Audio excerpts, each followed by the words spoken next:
दोस्तों, कहानी शुरू करने से पहले कमेंट में नमो बुद्धाय लिखकर वीडियो को लाइक जरूर करें। तो चलिए शुरू करते हैं इस कहानी को। प्राचीन काल में हमारे संत मुनियों ने कुछ ऐसे उपाय खोजे थे जिसके सहारे वह लंबे समय तक बीमारियों से मुक्त होकर अपना जीवन जी सकते हैं। आज के वीडियो में हम उनमें से सबसे महत्वपूर्ण नियमों का जिक्र करेंगे जो बहुत आसान है और जिसे अपनाकर कोई भी व्यक्ति, पुरुष या महिला, बूढ़ा या बच्चा अपना सकता है और बीमारियों से मुक्त स्वस्थ जीवन जी सकता है। इस नियम को समझने के लिए सबसे पहले यह समझें कि प्राचीन काल में हमारे संत मुनि कभी भी सूर्यास्त के बाद भोजन नहीं करते थे। चरक संहिता में इसका कारण बताते हुए कहा गया है कि मानव शरीर में जठराग्नि होती है जो पाचन क्रिया को नियंत्रित करती है, जिसे कुछ लोग पाचक अग्नि के नाम से भी जानते हैं। और यह जठराग्नि यानी पाचक अग्नि सूर्य के संपर्क में आने पर अच्छे से काम कर सकती है। और जब कोई व्यक्ति सूर्य डूबने के बाद भोजन करता है तो रात के समय उसकी पाचक अग्नि सक्रिय नहीं होती है, जिसके कारण धीरे धीरे पाचन क्रिया में बाधा उत्पन्न होने लगती है और इसके कारण समय के साथ शरीर में बीमारियां उत्पन्न होने लगती हैं।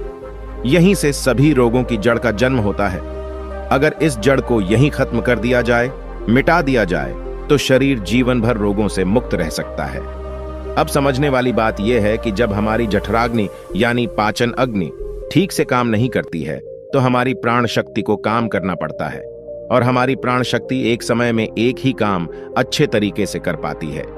जब हमारी महत्वपूर्ण ऊर्जा पाचन में शामिल होती है तो हम गहरी नींद नहीं ले पाते हैं और इसी कारण से कुछ लोग 8-8, 10-10 घंटे की नींद लेने के बाद भी सुबह थका हुआ महसूस करते हैं। इसका कारण यही है। प्राण शक्ति की ऊर्जा जो रात के समय हमारे शरीर को अंदर से ठीक करती है, उसकी मरम्मत करती है। फिर यही ऊर्जा रात के समय जब मनुष्य सोता है तो उसके शरीर के रोगों को ठीक करने में अपना समय व्यतीत करेगी और धीरे धीरे इससे आपका शरीर अपने आप ही अपने रोग ठीक कर लेगा। लेकिन इसके लिए आपको अपना रात का खाना सूरज डूबने से पहले करना होगा ताकि सूरज के संपर्क में रहने वाली आपकी पाचन अग्नि बेहतर तरीके से काम करे। यह आपके भोजन को जल्दी पचाने में मदद करेगा, जिससे आपकी जीवन शक्ति अन्य कार्य कर सकेगी। मान लीजिए कि आप शाम को 6 से 7 बजे के बीच खाना खाते हैं। इसके बाद आप 9 से 10 बजे के आसपास सो जाते हैं, तो इन 2 से 3 घंटों में आपका ज्यादातर खाना पच जाता है और बाकी का भोजन रात्रि के 1 बजे तक पूरी तरह से पच जाता है।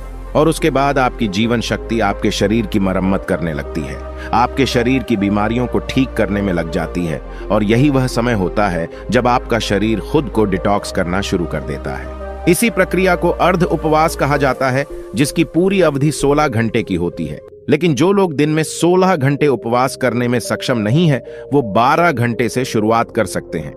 यानी कि अगर आपने रात्रि को 7 बजे भोजन किया है तो आप अगले दिन सुबह 7 बजे ही भोजन करें, जिससे कि आपकी बॉडी को तकरीबन 6 घंटों का समय मिलता है खुद को रिपेयर करने का। इस अर्ध उपवास में हमारे शरीर में क्या प्रक्रिया घटित होती है, पहले इसको समझिए। जब हम अर्ध उपवास करते हैं तो हमारे शरीर को पूरी तरह से भोजन नहीं मिलता।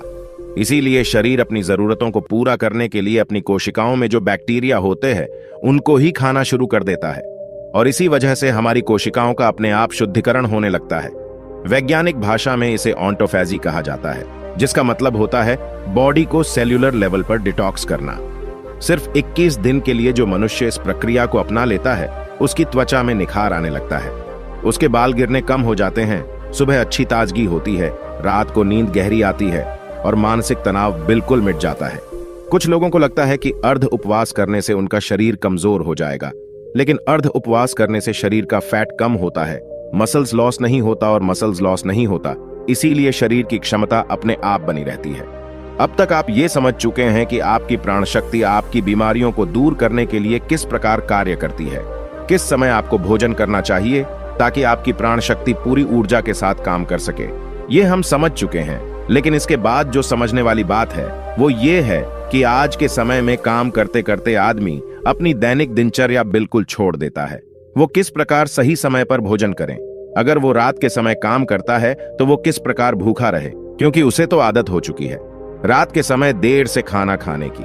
और कुछ लोगों के साथ समस्या ऐसी है कि वो भूखे नहीं रह सकते, थोड़ी थोड़ी देर में उन्हें भूख लगती रहती है। तो ऐसे लोग किस प्रकार इस प्रक्रिया का लाभ उठा सकते हैं?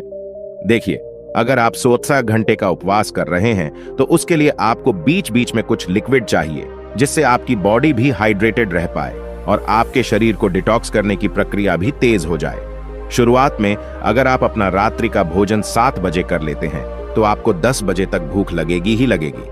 उस समय जब आपको भूख लगे तो उस समय आप नारियल पानी पी सकते हैं। इससे शरीर में बहुत सारे लाभकारी फायदे भी होंगे और आपके डिटॉक्स की प्रक्रिया तेज हो जाएगी। इसके अलावा आपको कॉफी भी पी सकते हैं। और जिन लोगों का वजन ज्यादा बढ़ा हुआ है, जो अपने वजन को कम करना चाहते हैं, ऐसे लोग थोड़े गर्म पानी में एक नींबू निचोड़कर उसको पी सकते हैं। इससे उन्हें अद्भुत लाभ होंगे। कुछ ही दिनों में वो पाएंगे कि उनके शरीर का वजन कितनी तेजी के साथ घट गया है। लेकिन जिन लोगों को ठंड जल्दी लगती है, जुकाम जल्दी होता है, खांसी हो जाती है, बुखार हो जाता है, तो ऐसे लोग रात में पानी में नींबू निचोड़कर कभी ना पिएं। रात को त्रिफला चूर्ण भी लिया जा सकता है, जो कि बहुत लाभकारी होता है। वो आपके शरीर को डिटॉक्स करने में उसकी बहुत सहायता करता है। सुबह आपका पेट अच्छे से खाली होगा। अगर रात को आप त्रिफला चूर्ण लेकर सोते हैं तो जिन लोगों को डायबिटीज या फिर शुगर की प्रॉब्लम रहती है, ऐसे लोग अर्ध उपवास पूरा करने के बाद जब अपना पहला भोजन करते हैं, यानी कि सुबह ब्रेकफास्ट जब वो करते हैं, तो हल्के गर्म पानी में एप्पल साइडर विनेगर, दालचीनी का पाउडर और ऊपर से एक नींबू निचोड़कर पी सकते हैं। इससे उन्हें डायबिटीज में बहुत राहत मिलेगी और कुछ ही समय में उनके रिजल्ट्स बिल्कुल चेंज हो जाएंगे। उनका शुगर लेवल डायबिटीज बिल्कुल मेंटेन होने लगेगा। जिन लोगों को हार्ट की प्रॉब्लम ज्यादा रहती है, ऐसे लोग सुबह ब्रेकफास्ट में घी या फिर कद्दू का जूस ले सकते हैं। ये उनकी त्वचा के लिए, उनकी बॉडी को डिटॉक्स करने के लिए और हार्ट के लिए सबसे ज्यादा बेनिफिशियल होता है। जिन लोगों का डाइजेशन ठीक नहीं होता है, ऐसे लोग पानी में अजवाइन और जीरा गर्म करके उस पानी को ठंडा करके पी सकते हैं। इससे उनकी पाचन क्रिया बहुत सुलभ हो जाएगी। और जिन लोगों को अर्ध उपवास करने में दिक्कत होती है, बार बार भूख लगती है, तो ऐसे लोग हल्के गर्म पानी में शहद मिलाकर पी सकते हैं। ये उनकी भूख को मिटा देगा और उनके शरीर को डिटॉक्स करने में बहुत मददगार ही साबित होगा। कुछ लोग जल्दी रिजल्ट पाने के लिए हफ्ते में 2-2 दिन उपवास करते हैं, लेकिन फिर 5 दिन पेट भर भर के भोजन करते हैं। इससे उनको जल्दी रिजल्ट्स तो मिल जाते हैं, लेकिन ज्यादा समय तक ऐसे रिजल्ट्स टिकाऊ नहीं होते। अर्ध उपवास यानी कि इंटरमिटेंट फास्टिंग धीरे धीरे रिजल्ट दिखाती है, लेकिन इसके जो रिजल्ट होते हैं वो परमानेंट होते हैं। इसमें ऐसा नहीं होता है कि जैसे ही आपने फास्टिंग करनी छोड़ी वैसे ही आपका फिर से वही हाल हो गया। इसमें एक बार आपके शरीर को जो फायदे हो गए वो बहुत समय तक मिटते नहीं हैं। देखिए, हर कोई अर्ध उपवास कर भी नहीं सकता है, क्योंकि जो स्पोर्ट्समैन होता है, जो खेल कूद में होते हैं, उनके शरीर को रेगुलर डाइट चाहिए होती है, क्योंकि उनके लिए हेल्थ से ज्यादा परफॉर्मेंस जरूरी होती है। इसी तरह बच्चों को भी अर्ध उपवास नहीं करना चाहिए।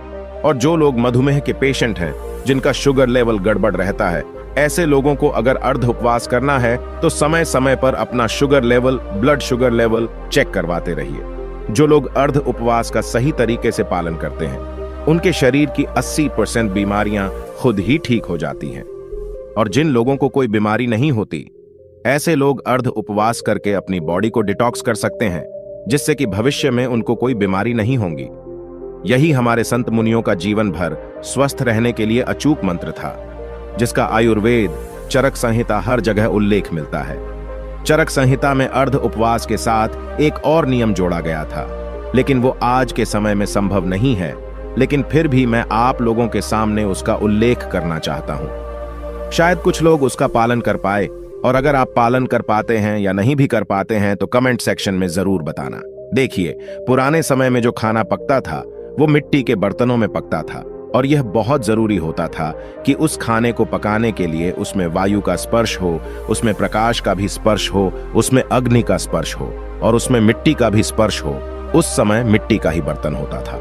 अग्नि का स्पर्श खाने को पकाने के लिए दिया जाता था, और सूर्यास्त से अगर पहले खाना पकेगा तो उसमें प्रकाश का भी स्पर्श आ जाएगा और वायु का भी स्पर्श आ जाएगा, क्योंकि खाना प्रेशर कुकर में नहीं पकता था, खुले बर्तन में पकता था, जिससे वायु उसको स्पर्श कर सके। लेकिन आजकल की जीवन शैली में यह संभव नहीं है। इसीलिए कम से कम हम अर्ध उपवास करना तो सीखें। चाहे हम उस तरह का भोजन तैयार नहीं कर पा रहे, लेकिन अर्ध उपवास करके अपने शरीर को फायदा तो पहुंचा सकते हैं। तो दोस्तों, उम्मीद करता हूं आपको इस कहानी से एक अच्छी सीख मिली होगी। यह कहानी आपको कैसी लगी हमें कमेंट बॉक्स में कमेंट करके जरूर बताएं और इस वीडियो को लाइक भी जरूर करें और साथ ही इस वीडियो को अपने दोस्तों के साथ जरूर शेयर करें ताकि उन्हें भी इस कहानी से कुछ सीखने को मिल सके। ऐसी ही प्रेरणादायक और बुद्धा स्टोरी सुनने के लिए हमारे चैनल बुद्धा वाइज वर्ड को सब्सक्राइब करके बेल आइकन को जरूर दबा दें ताकि आने वाली अगली वीडियो की नोटिफिकेशन आपको मिल सके। इस वीडियो में बस इतना ही, मिलते हैं अगली वीडियो में। जब तक अपना ख्याल रखिएगा। धन्यवाद।